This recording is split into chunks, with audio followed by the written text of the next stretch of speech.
মাওলানা আব্দুল মালিক সাহেব একটা কথা বলতেন বা বলেছিলেন একদিন, হয়তো অন্যদেরকেও বলেছেন, যে কোনো জটিল সমস্যা,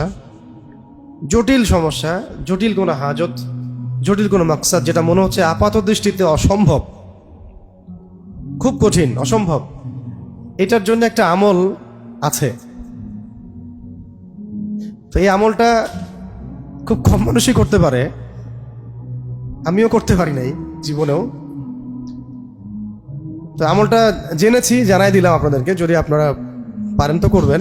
যে কোনো হাজত, হালাল বৈধ যে কোনো হাজত, মাকসাদ বা যে কোনো সমস্যা থেকে নিষ্কৃতি, কঠিন সিচুয়েশন থেকে বের হওয়া, এগুলোর জন্য একটা আমল বলা হয়েছিল আমাকে একদিন। সেটা হলো 1000 রাকাত নামাজ পড়া।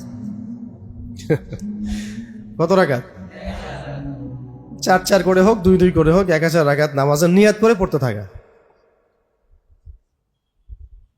তো আমি বলছি 1000 রাকাত, যে 1000 রাকাত পড়তে হবে না, হয়তো কারো 50 রাকাতেই হাজত পূরণ হয়ে গেছে, কারো 100 রাকাতে হয়ে গেছে। আর যদি শয়তানি কোনো বিষয় হয়, শয়তান নিজেই বলবে বাবা নামাজ পড়িস না, তাও এটা নিয়ে নে। হ্যাঁ, কারণ শয়তান তো চাচ্ছে না যে সে আল্লাহর নৈকট্য পাক। এটা হচ্ছে ওই আয়াতের একটা ব্যাখ্যায় আসে, ওয়াস্তাঈনু বিস-সাবরি ওয়াস-সালাহ, তোমরা ধৈর্য এবং নামাজের মধ্য দিয়ে আল্লাহর সাহায্য চাও।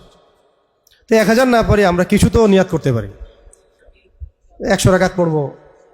হ্যাঁ, গ্যাপ দিয়ে হতে পারে। আমার সময় এমন হয় যে ঠিক আছে আমরা 50 জন মিলে 1000 রাকাত পড়ি, আসেন, এমনও হয়, অনেক সময় হতে পারে। তো এই আমলগুলো আছে, আরো বেশ কিছু আমল আছে।